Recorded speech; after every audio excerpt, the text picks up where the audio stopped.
Hey, I'm here at Remuda Ranch with Ricky Mendivil, Dr. Ricky Mendivil. I felt Thank a you. little weird when I called you last night because I was like, hey, Ricky?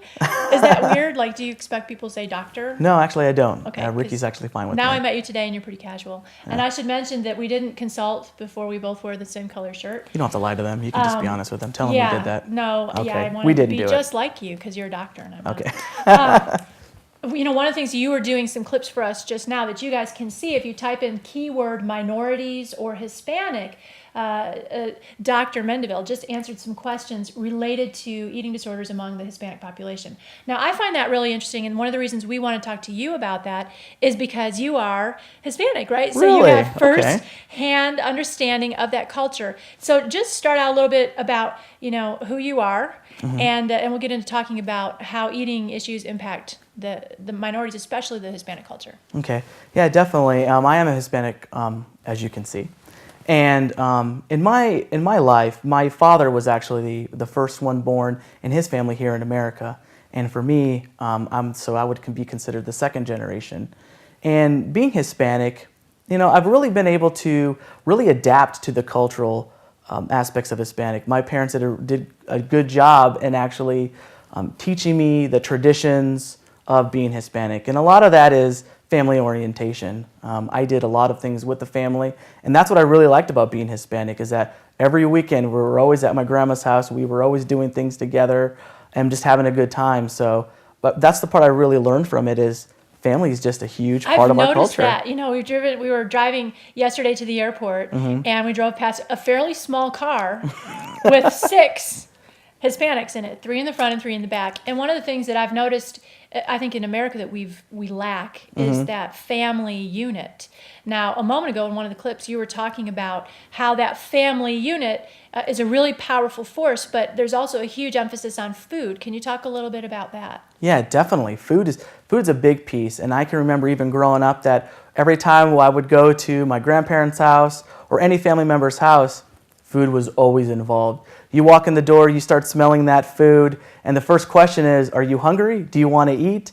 So yeah, food definitely has been a big part of it, and I do got to say, you know, I really did adapt to that, and I loved, you know, Mexican food, so I always felt like I had to do that. So what would happen if you walked in the door of Grandma's house and she said, "Ricky, you know, let me feed you."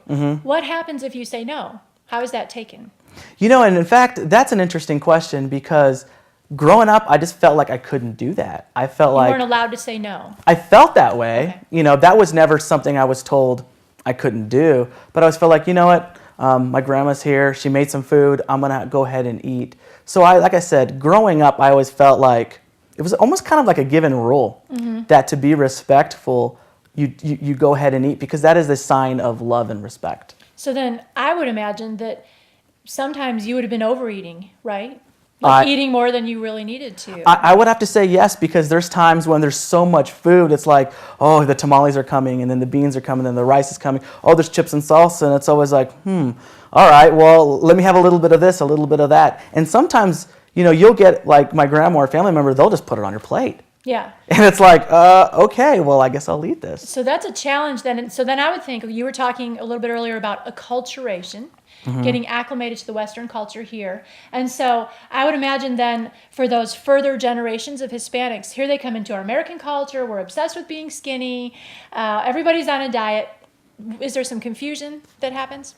Definitely some confusion because when you spend a lot of time with your family and start knowing all the traditions and the family aspects and the important parts of your family, and then you start growing up, you develop and you start adapting like acculturation, like you were saying. You start getting adapted to this more Americanized society, which is completely different than the Hispanic culture, so that can be very confusing because typically families are not such a big deal or, you know, more emphasis is on how you look. In the Hispanic culture, it's like you got so many family members, they're going to accept you for who you are and they love you.